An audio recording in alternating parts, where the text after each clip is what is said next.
సంపాదించుకున్నవాడే బుద్ధి గలవాడు. బుద్ధి గలవాడు జీవమార్గమును నడుచుకుంటాడు, పరమునకు పోవు జీవమార్గమును నడుచుకుంటాడు ఎవరు? బుద్ధి గలవాడు. బుద్ధి లేనోడు నిత్యనాశనానికి వెళ్ళిపోతాడు. కాబట్టి ఇప్పుడు కావాల్సిందేంటి? బుద్ధి. అందుకే పౌలు భక్తుడు మానక బుద్ధి చెప్పాడు. నీ మోకాళ్ళ నొప్పులు, నీ కాళ్ళ నొప్పులు, ఏ పిలుపులు కూడా ఎలా ఉంటుందో తెలుసండి.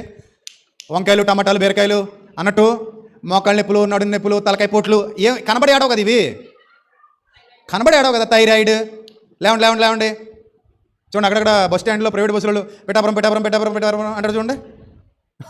జగంపేట జగంపేట జగంపేట, అమలాపురం అమలాపురం అమలాపురం అన్నట్టు థైరాయిడ్ థైరాయిడ్, కాళ్ళ నొప్పులు కాళ్ళ నొప్పులు, కీళ్ళ నొప్పులు, మోకాళ్ళ నొప్పులు, తలకాయ పోట్లు. ఎడిదా కనబడి సామని. అలా బదులు కుంటోళ్ళు కుంటోళ్ళు కుంటోళ్ళు, గుడ్డోళ్ళు గుడ్డోళ్ళు, పోలియో కాళ్ళోళ్ళు, లెపర్సీ వాళ్ళు ఉన్నాయి ఎప్పుడైనా? గెడ్లో పైకి కనబడే గెడ్లు ఉన్నోళ్ళు, కంతులు ఉన్నోళ్ళు, పైకి కనబడే కంతులు ఉన్నోళ్ళు ఉంటాయా? అంత దమ్ము ఎక్కడుంది నీ దగ్గర? సరుకులేనోడివి.